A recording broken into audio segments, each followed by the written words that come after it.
I'm going to ask two people in the audience for their views on that. And if I may turn to you, Glenda, as an Auckland City Councillor, and there's a microphone right there. And the next one, I was going to ask Jo from her experience as Chief Executive of Auckland Regional Council. But anyway, first, Glenda.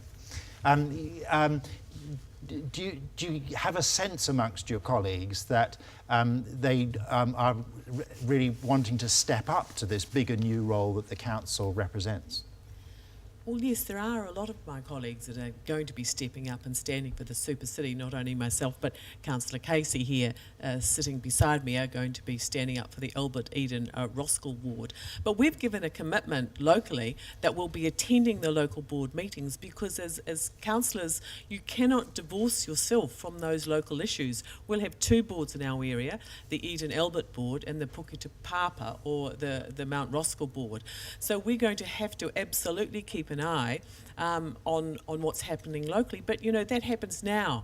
We keep an eye on what's happening locally, but when we make the decisions as a member of the Arts and Culture Committee or the City Development Committee, we have to keep what's good for Auckland in the uppermost of our minds. We have no difficulty doing that now, and I'm sure we'll have no difficulty doing that either in the Supercity. So, you know, it's a bit like parliamentarians. They represent a geographical area, but when they're in Parliament, they represent that, but they also look out for what's the best for the country as well. It's no different.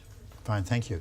And Jo, Jo was Chief Executive of Auckland Regional Council and has, will have spent innumerable hours working with the politicians on these issues. What do you reckon in terms of politicians being able to both represent well locally, but also play to that very big regional function as well?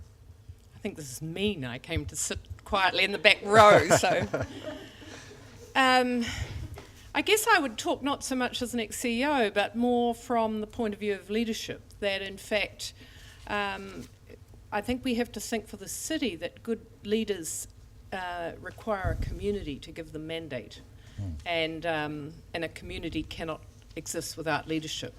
I think my greatest concern about the structures around the new city is how those communities will connect with their leaders.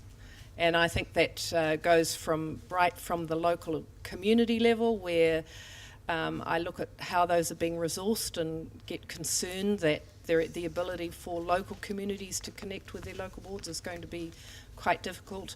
And I look at 20 members representing 1.4 million people and get concerned about how they will connect with their communities to get to essentially be able to perform their leadership roles. So I think that's the biggest challenge. Now there are ways of doing that, and I think you're trialling them here and now. But I think that's going to be the real challenge for the representatives. Well, thank you. We'll certainly come back to those very important issues in a moment.